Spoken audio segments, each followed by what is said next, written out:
Trance for Black and White Sports. We finally got some sports news of interest, anyway, at least to this channel. Dozens of bidders exploring a potential XFL purchase.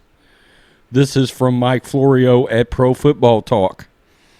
And this is also a key part of the news. Vince McMahon won't be trying to buy back the XFL, but someone else apparently will.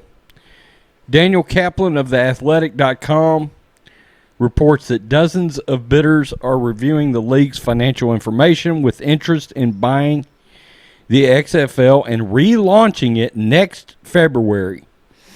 McMahon himself will not be a bidder. He confirmed this during a deposition testimony given last week. Quote, "I don't know why that's out there, making me out to look like the bad guy.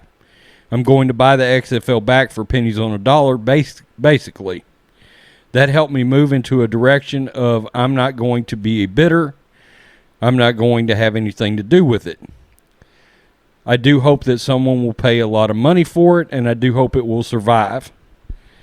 Quote, "Based on a preliminary feedback, there is a robust market for the XFL's assets, including a number of potentially interested private equity firms and other strategic and financial sponsors," McMahon said.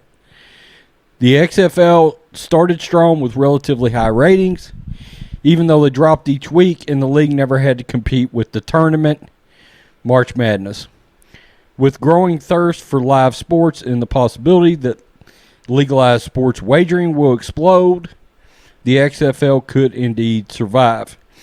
And yeah, there's talk out there about the idea that sports wagering may actually become legal in some states that it's currently not, because of the influx of revenue that could be brought into the states that could help greatly right now in the aftermath and continued fallout of the bug, right? The pandemic.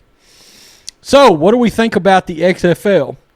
One of the names that I've heard bandied about is Mark Cuban with the XFL. I mean, that doesn't mean anything. There could be people involved with the NFL that's looking at it. I would like to see somebody with a direct connection to networks, television networks, get in on this thing. Unfortunately, Ted Turner does not own TNT and Turner Sports anymore. It's Time Warner. Could AT&T and Time Warner look at the XFL and put it on Turner networks? Sure. Could Disney look at the XFL and put it on ABC and ESPN? Sure. I tell you who, in my opinion, had the best television product last year. I wish Fox would buy them. I wish Fox would buy the XFL and put it on. Okay. And then it would be interesting to find out who could end up. Look, I think some talent is going to slip through the NFL cracks out of this year's draft due to the possibility of constrained training camps. You're going to see a lot of veterans that have experience in systems make teams because some rookies are not going to pick it up in time because of the pandemic. I mean, that could happen, and in turn leave maybe a more robust talent pool out there for an XFL. It said bring it back next February is what they would look at. Tell me what you think, black and white sports fans. Finally, some XFL news of note. There hasn't been much news at all of anything.